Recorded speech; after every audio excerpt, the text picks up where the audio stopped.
Good morning. This is a narrated PowerPoint on business correspondence, which is an important part of this class and the expectations of it. I'm going to walk you through this PowerPoint and try to minimize the talking part, but it should take you about 15 minutes to listen to all this, 15 to 20.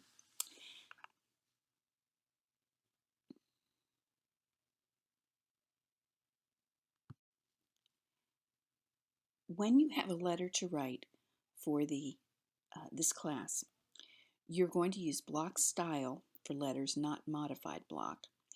And when I say block style, that involves the following list of qualifications. All text in a block style starts at the left margin, so you don't center anything. It all starts on the left margin, and you can see that that's going to be a whole lot easier. The text paragraphs of the letter are not indented. Those paragraphs are single-spaced with double spacing between each section and each paragraph. And there are several examples in the Gregg Reference Manual that you are supposed to follow to the letter.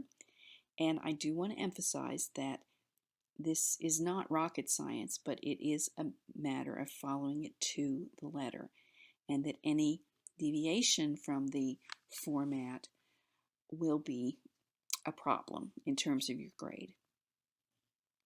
Whenever you are writing a letter, if there's any sort of item that you're going to include in the envelope, such as a form or a check, there will be at the bottom a notification that says attachment or enclosure, and you'll see that on the next slide. And it's very important for understanding letter formats to get the difference between a letterhead and a non-letterhead. All right, this is an example of a letterhead block style letter, and this is what it should look like. Your letterhead typically takes up the first 2 inches of the piece of paper. You've got the margin at the top, and then at least another inch for the graphic and the other information that's there. So that means that your date, which is the first thing you're going to type on a letterhead, is going to come down to at least where you've got 2 inches. And if you're using the ruler, that's going to be at the below the 1 inch mark, because in Word they're already giving you the inch for the margin at the top. So you're going to more or less just start at the top and go click, click, click, click, click, click down 6 or 7 spaces to start right below the 1, maybe a couple quarter inch or so below that. The first thing you type in is the date. Then you skip at least two lines, click, click, if you will, and put in the formal address of the recipient of the letter. You don't have to put yours in because that's up on the letterhead already. And you can see how that's done there. Then you leave one more blank line below the address for the dear. And although it's a convention and it seems strange to call somebody dear that you don't really know, that is the way it's done. Followed by a colon in very formal letters, but usually a comma in most. The subject line is optional. It's a good thing to have, but it is optional. And so there'll be a blank space between whether you have the subject or the behind the citation or not. Then you have the paragraphs of the letter, which you can see are single-spaced with a double space between them. Double space below for the sincerely, which is called the complimentary close. The dear is called the salutation. These are things you need to know for the midterm. You use 3 blank spaces for the signature. Then you have the person's typed name. If there's a title necessary, you have that right below, single spaced. Then you double space and have the attachment notification, or in this case, the example has initials, which really is for if you have a secretary. The idea of those initials there, the capital letter initials are the writer of the letter, and the small letter are the typist or the keyboarder if you have an assistant. And it's a way of tracking who this has gone through. If you are the one sending it, it's not necessary to put that there. But you would put, if there is an enclosure, such as a resume, you would put the word enclosure, colon, and then what the item is, or check number 1003 or something like that. So that's the way it's supposed to look. And like I said, it's not rocket science, but you are going to have to get this right for these assignments. You'll be writing a bad newsletter. You'll be writing the cover letter or the letter of intent for your one of your major assignments. This is a example of what letters envelopes should look like, and this gets a little bit more complicated, but you can see the way it should look. I don't have you do an envelope. Nowadays, a lot of mail merge is done if it's more than one person getting the letter, a list of people. But if it's an individual letter that you're sending, you would follow this particular format where you have your return address up in the upper left-hand corner, etc. If you are going to do this on word processing like Word, you would go up to envelopes and it walks you through how to do this, and you have to make sure that you put the envelope in the right place. It's not difficult, it's just several steps that you have to be sure that are correct. So perhaps I will put a document up there with some how to do that. Now, that's the basic. Now I want to get into the why. In reality, letters are expensive in the business world. They can cost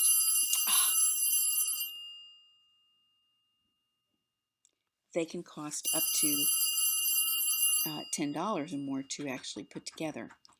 So the question would be, why would you write them? You can hear my phone is ringing in the background. I should have turned it off. Well, the first main reason for sending a formal letter is for legal reasons, because then you're going to make sure that it's a registered letter and that it is you've taken it to the post office, you've made sure that it's the people receiving it get a little green stamp on it. The stamp comes back to you. It's to make sure that the letter is received for legal purposes. I was the executor of my mother's estate and my mother-in-law's estate, and I had to make sure that all the correspondence was registered letters so that I could keep track of the process. So, those kinds of things. Secondly, there's the issue of credibility in class. If you get a nice letter from someone, it looks like that person knows what they're doing. It looks formal. It also is for a form of record keeping, and it's also if you're going to enclose a check or a form of some sort that you need to be sent back. So those are the reasons for letters. There are types of letters, such as cover letters, bad news letters, which are for refusals, denials, somebody's been turned down, they didn't get the job, etc. Formal notifications, thank yous, which can be done over email, but people like getting formal thank you letters for various reasons, and in the business world there would be reasons for doing this. When you want to write a formal recommendation for someone for a job, and also, of course, persuasion, sales, and fundraiser letters. So although a lot of correspondence has gone electronic, and I'm thankful for that, there are some things that still have to be done as formal letters. Now, one thing that you have to keep straight, and this is very important, this is on the midterm, letters, like we just talked about, that format, are for external audiences. Memos are for internal audiences. So you can think of email as an electronic memo. It's meant to be, a memo is meant to be within an organization. Memos don't go outside of organizations. Now, you will notice a couple of things in this class, that instead of your writing things as essays, I want everything pretty much in a memo format. If I have a writing assignment for you, almost all of them are memos to me instead of an essay format like you might have done in English 1101 or 1102. And that's important. So you'll want to follow those memo formats that I show you examples of, where at the top you have 4 lines. Well, at first you have the word memo in larger letters at the top. Then you have a block of 4 lines with information to, from, date, and the subject. And then the memo is single space, double space between paragraphs, no indentation. And there isn't a complimentary close on a memo because that's taken care of up at the top. One thing I didn't say was, going back to the letter format that we talked through, I didn't talk about the non-letterhead if you don't have a letterhead, which is the case if you're sending in a cover letter. Normally, from a personal letter, you don't have a letterhead. Some people do, but most people don't. And so the very top line of a letter, like you'll write for your cover letter or your letter of intent, is going to be just your address, not your name, just your home address. In my case, the very top line would say 57 Josh Drive, Ringgold, Georgia, followed immediately on the next line, single spaced, by the date. Okay, then you double or triple space for the address of the recipient, which is called the inside address. Odd, but it's called that. And then the rest of it looks the same. And another thing is that once you get the letter finished, you want to sort of eyeball it. And you're looking for what's called a picture frame. The amount of white space at the top should be relatively equal to the amount at the bottom. So you don't want a formal letter that's got 1 inch of white space at the top and 4 inches at the bottom. In that case, you just sort of eyeball it, and you can use the print preview function, and you would just go up to the very top line and push it down some. Okay, you just hit the enter bar until it moves it down so that you have maybe 2.5 inches at the top and 2.5 inches at the bottom, that kind of thing. That's an important thing to remember, that you don't have an unbalanced looking letter. It's supposed to look balanced, symmetrical, same amount of white space on the sides and tops and bottoms, in that respect, like a picture frame would be if you were to go by a picture frame. So when we talk about reports, reports are actually also a form of correspondence. An internal report is in a memo format. For example, you're going to do a progress report or a personal communication report memo to me, and that's the only difference is that a report has headings. The communication skills memo that you did at the beginning of class, that is an internal report in memo format. An external report, which we won't be doing in this class, but you would if you were taking a technical writing course, would be a 2-page letter. And it would, that's a little more involved than we get into here. Now, 2-page letters are special on this, and I'll move to the next screen.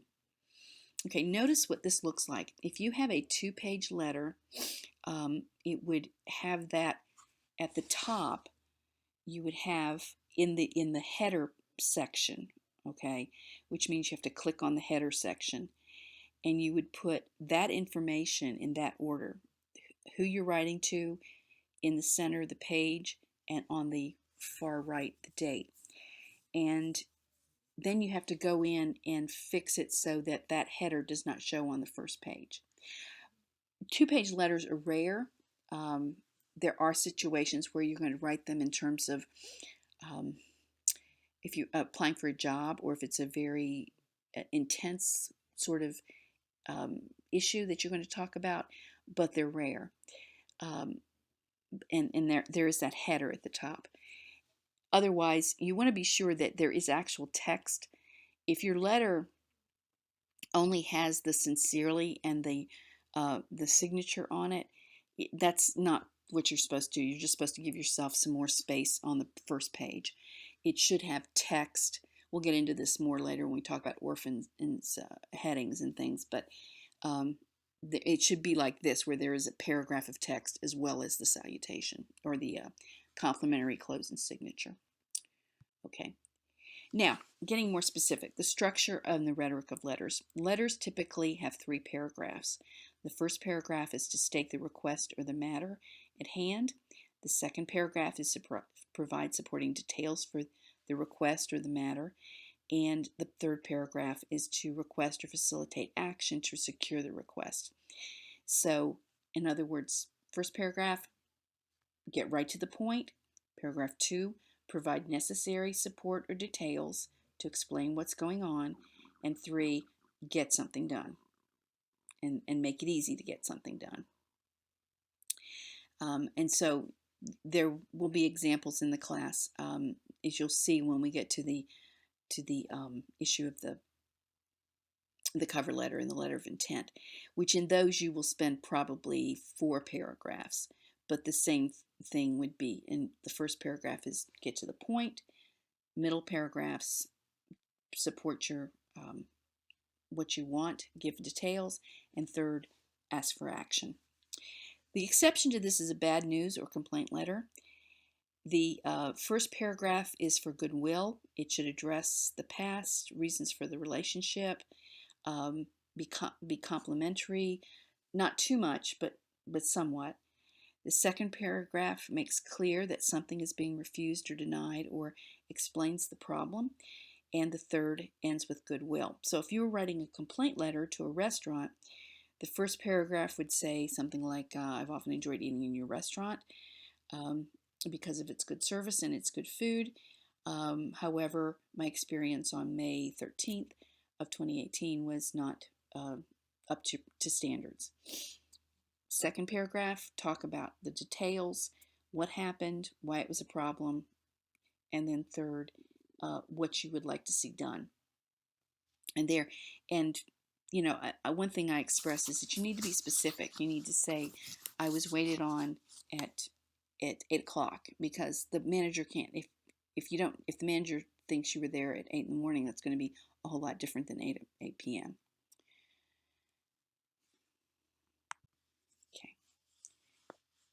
In your first paragraph, do not try to be clever with a story or an anecdote. You really want to get back to the point, right to the point. The only exception is if you're writing a fundraiser or persuasive letter where you might tell a story. At the same time, appeal to the reader's self-interest to keep him or her reading. Like a news story, establish the basic claim or desire of the letter in 2 to 4 sentences in the first paragraph, and set the correct tone. You're not trying to excuse yourself, you're not blaming anybody, you're just getting to the point. Now, I have some examples here, and you probably want to just stop and look at these. I'm not going to read them to you. You're smart, you can read.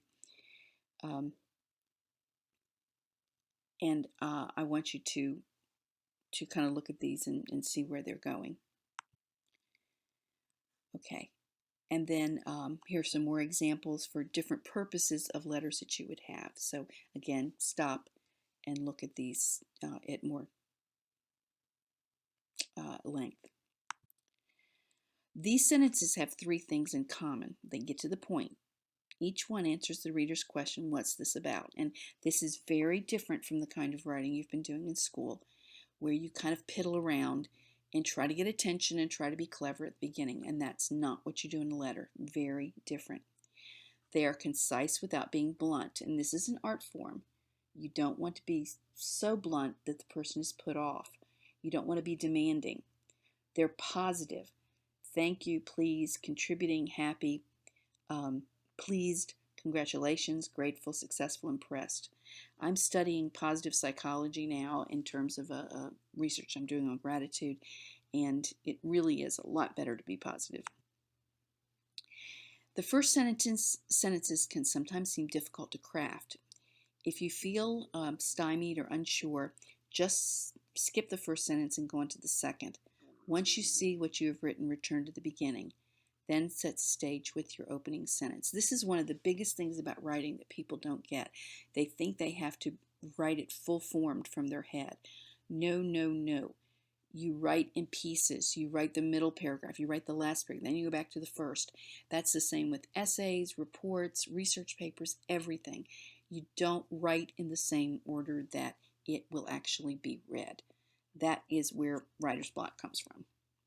So if you would like to see some more examples, there is a link there. The second paragraph provides relevant details. Sometimes there might be a second paragraph, in other words, a third paragraph or a second middle paragraph. But keep in mind that the letter should only really deal with one subject. That's very important. Letters are meant, as well as memos, to deal with one subject. In the third paragraph, or the final paragraph, I should say, ask clearly what is desired, make compliance easy and doable, give the information they need, and express your own commitment to work toward a solution, but don't overpromise. Now, as I come to the end of this, very important, avoid outdated wordy expressions such as to whom it may concern. If you put that on a letter, I will absolutely not grade it. Do not do that. And this will be a question of who's listened to this essay. Your letter must be to a person or position. Dear Director of Personnel or Human Resources, dear Ms. Smith, comma, but not to whom it may concern. Ladies and gentlemen, that is not acceptable. Yours very truly.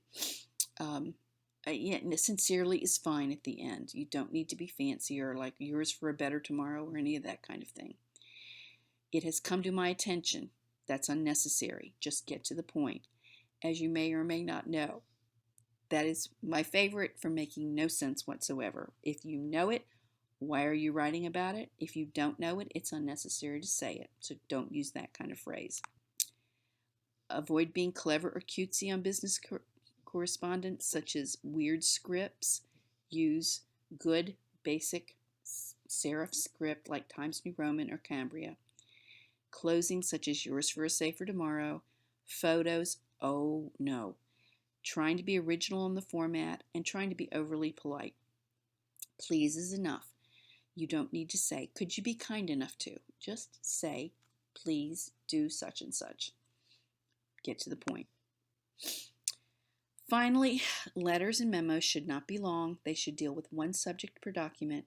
They should not be expected to do the work of face-to-face. This is very important. They're for record keeping and legal kinds of reasons and for class and credibility, but sometimes the best thing for memos and letters is to go talk to somebody. And in many cases, formal emails or attached letters in PDF forms are acceptable today. So in terms of your job search, in the real world, you would probably attach it as an email, a formal letter as a PDF. PDFs are less likely to have viruses, and no one can change a PDF. So, all right, that is business correspondence. Please read this in conjunction with the Gregg Reference Manual and look at other examples that I give on the D2L website. Thank you.